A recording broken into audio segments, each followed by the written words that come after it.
ng administrasyon. Kaya daw bumagsak ang alyansa na natalo yung mga pangunahing kandidato ni President Marcos na sina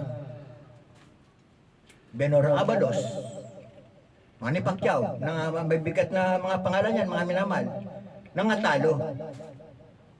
Tinalo ng mga baguan. Samantalang bago pa man nag-eleksyon,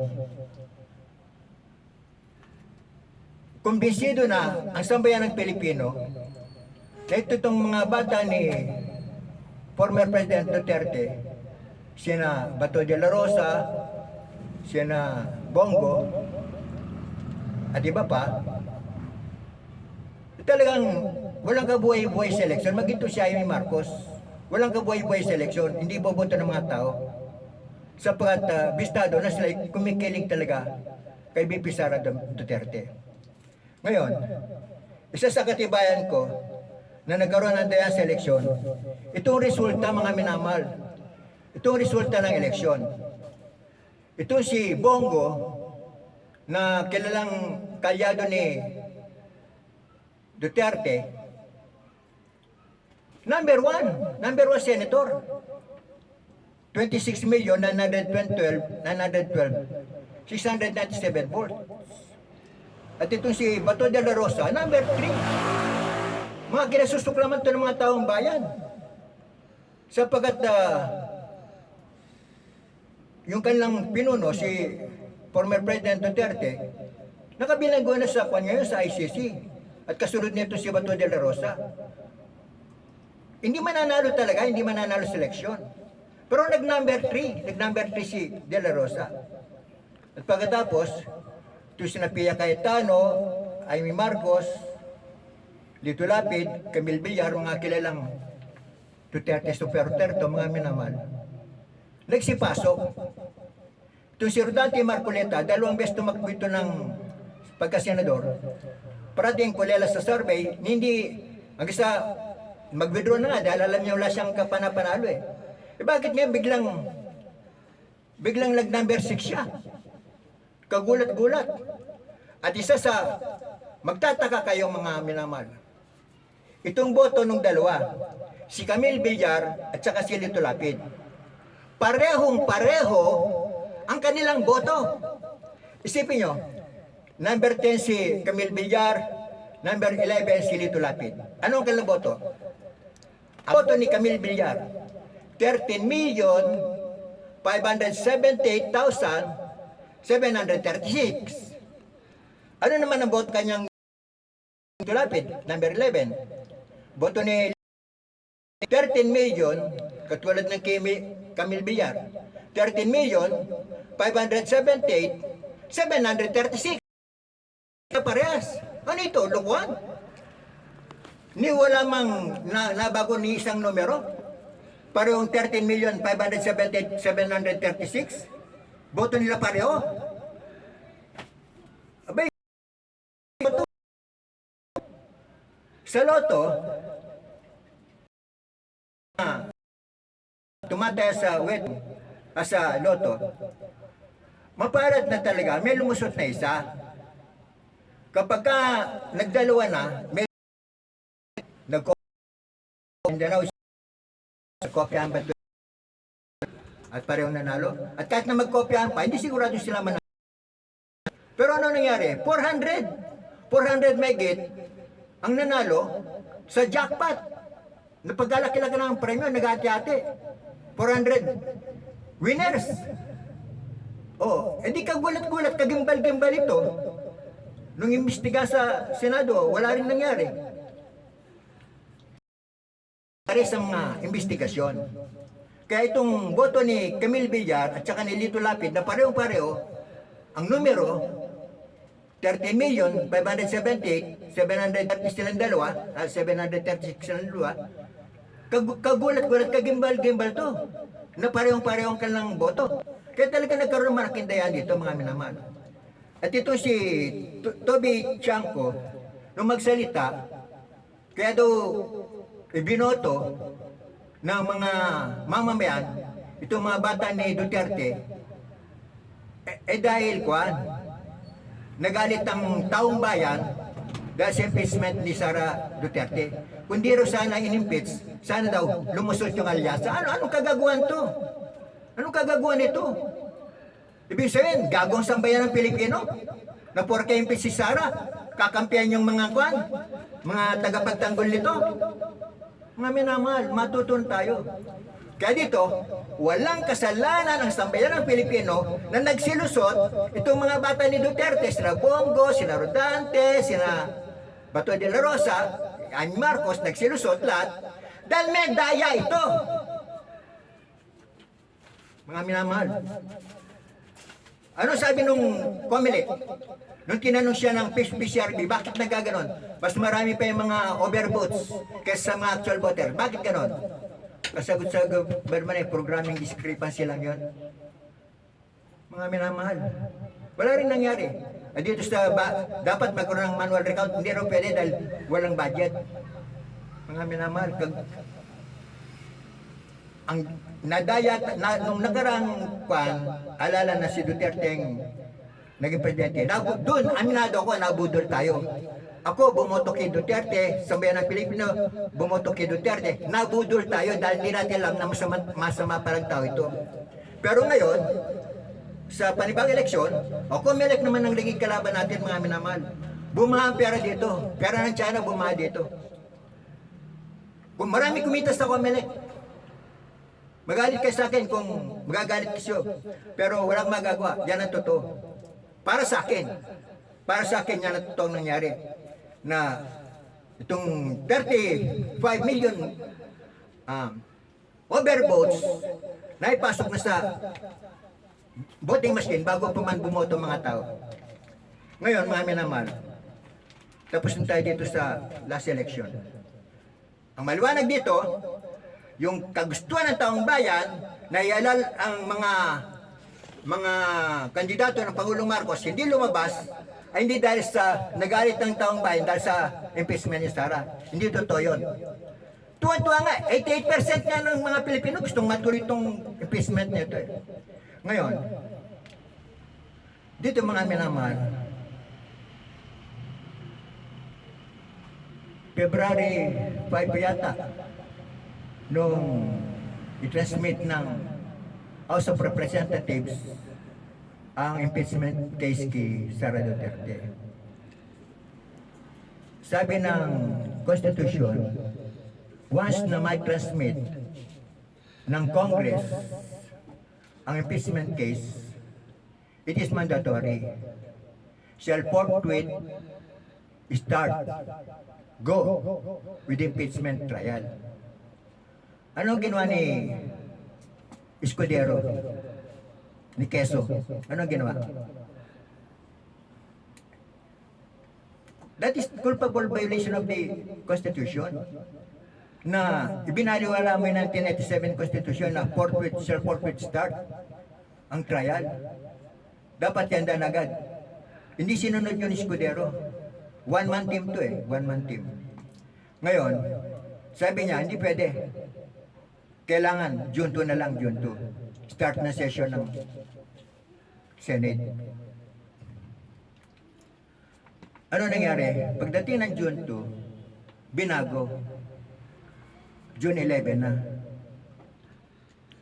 Para magkaroon ng technicality na ang technicality dito, yung kaso sa 19th Congress na hindi natapos, baliwala na sa 20th Congress. Hindi nila pwedeng pagtalunan. Hindi pwedeng dalawang impeachment sa isang Congress. Sa dalawang Congress. Kaya dito mga minamahal, maliwanag na ito ay panglilin lang. Sa salitang kalye, panggagago sa sambayan ng Pilipino. Pinagagawan to si Escudero. Ngayon, June 5 tayo ngayon. So maghintay tayo ng June 10 para sa reading ng 7th Article of Impeachment. Maghintay tayo sa June 10. June 5 tayo ngayon. Pero June 4 pa lamang kahapon, ito si Bato de la Rosa, nagpakalat na ng resolusyon Inikayat ng mga senador na ipasura na impeachment trial. Anong kagagawa na naman ito? Ba't niloloko nyo kami? Ba't niloloko nyo ang taong bayan? Ginagawa niya kami bobo. Yung gusto naming boto, binasura nyo na nga eh. Pagkatapos ang nanalo yung mga supporter ni Sara Duterte. Mga minamahal, hindi nakatanggap-tanggap ito.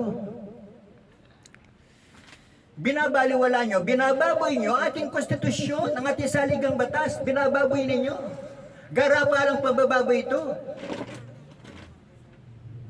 Kaya dapat ang Congress kumilos. Mag-file sila ng writ of mandamus na kino-question nila ang ginagawang to ng Senado. Sa Senado, maraming matitinong senador dito ang mga tahimik. Katulad na Grace Poe, na Loren Legarda, mga tahimik, mga magagaling na senador to, mga tahimik yan. Pero itong si Gloria Macapagal, lumantad nito na talagang siya ay Sara Duterte. Ngayon mga minamahal, dapat nagkaroon ng trial para malaman ng taong bayan ang katotohanan kung paano ginastos ni Sara Duterte ang 125 million in 11 days. Kagulat-gulat ito. Ha? Kaya dito talagang ang confidential fund para sa akin, mga minamahal, dapat na i-abolish ito eh. Sapagkat itong number one source of corruption sa gobyerno itong confidential fund at saka secret fund. Saan ka nakakita ng legislative, executive, judiciary, mga local government, mga mayor, merong confidential fund. Merong intelligence fund. Samantalang ang trabaho nila ay wala namang kinalaman sa national security. Dapat i-abolish ang confidential fund at saka intelligence fund, dapat i-abolish ito mga minamahal. I-abolish para sa mga executive, legislative, judiciary, and NGOs, yung local government office. Dapat i-abolish ito dahil wala silang kinalaman sa national security. Ang dapat lamang bigyan talaga ng confidential secret intelligence fund ay ang National Police, ang Armed Forces of the Philippines, ang lahat ng mga ahensya na bigyan na lamang sa national security, pambansang seguridad. Yun dapat bigyan ng confidential fund. Pero bigyan mo ng confidential mga alkalde. Diyan nag-umpisa magnakaw si Sara Duterte. Yung Davao confidential fund na pagkalaki-laki. Ibinul sa'yo, kaya nasanay na itong magnakaw ng confidential fund eh. Oh. Diyan nabubuhay. Kaya gustong-gusto na manatili sa pwesto. Ayaw lang bitiwan ng pagka-mayor sa Davao. Dahil bukod sa mayroon silang kapangyarihan, libreng-libre pa silang magnakaw ng confidential fund. Kaya ako'y nananawagan sa bagong kongreso, sa bagong senado, umali sana, narinta ng buong bayan, buong Pilipinas. I-abolish ninyo ang confidential fund para sa executive, sa legislative, sa judiciary, sa local government, na pati mga alkalde, nagpapasasa sa confidential fund, wala namang kinalaman sa national security. I-abolish yan. Ibigay lahat yan sa Armed Forces of the Philippines, saka sa Philippine National Police Commission. Sila ang namamala sa national security ng bansa.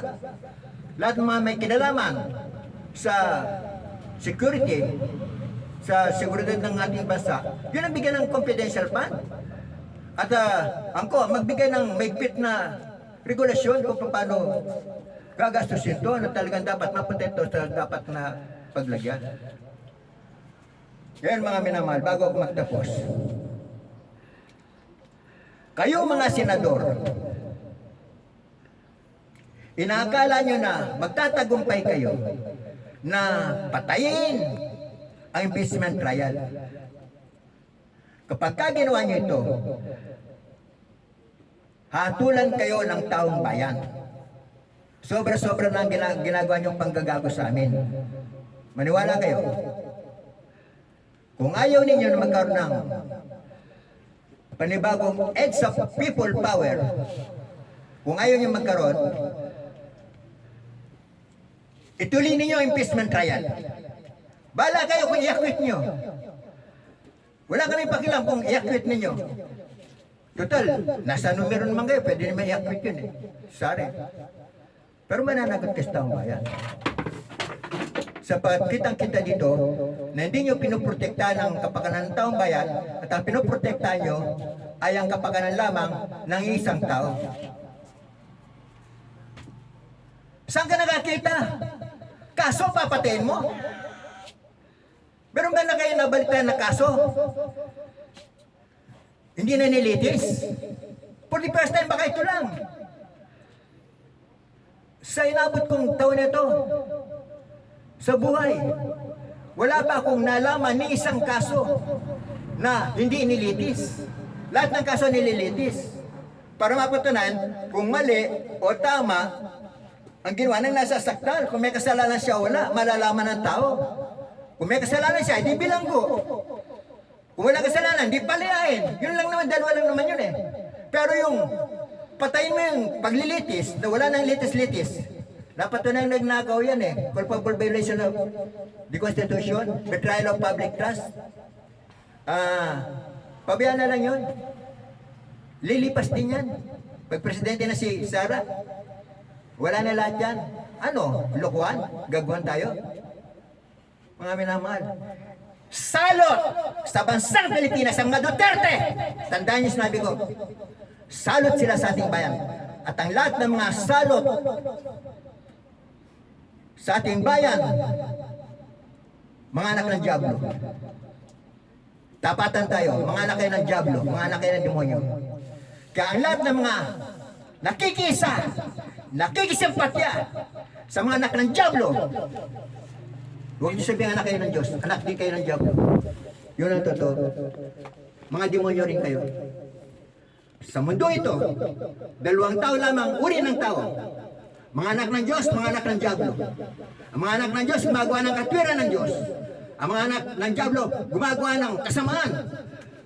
At walang katwiran. Ang baluktot, pilit na itinutwid. At ang tweed, pilit na binabaluktot. Yan ang katotohanan. Kaya yung mga nakikiisa, kayong lahat ng mga senador, na nakikiisa sa mga anak ng Diablo, mga anak din kayo ng Diablo. Totoo yun. At kung magagalit kayo sa akin, didimanda nyo akong libel. Simple-simple lang naman yun. Pero sinasabi ko, mga anak kayo ng Diablo. Huwag nyo gagawin ang sambayan ng Pilipino. Huwag nyo kaming gawing tanga. Huwag nyo yung baliktarin ang katotohanan. Para matuwasan nyo ang sambayan ng Pilipino. Wala kaming pakialam kung palalayain nyo, iakit nyo si Sara Duterte. Pero malaga sa amin, magkaroon ng trial ang Vice Presidente, impeachment trial. Wala siyang kasalanan. Hindi manahimik tayo, wala siyang kasalanan. Pero kung may kasalanan siya, dapat siyang parusahan. Yan ang dapat natin gawin. Kaya dito mga minamahal, mamili kayo. Sabi ni Moses, those who are in the Lord's side, let them come unto me. Lahat ng nasa panig ng Panginoon, lumapit sa akin. Ibig sabihin, mga anak ng Diyos yun. Pero yung mga anak ng Diablo, pinagpapapatay. Sa panahon ni Moses, lahat ng anak ng Diablo, pinagpapatay. Dito sa atin, yung mga anak ng Diablo, pwede naman parusahan. Parusahan, tanggalin sila sa tungkulin. Hindi sila dapat mamala sa bayan. Kaya mga minamahal, para sa akin, opinion ko ito, walang makapapigil sa akin kung magsalita ko lagi sa loobin, dapat ituloy impeachment trial ng Pino Plungers na si Sara Duterte. Maraming salamat po.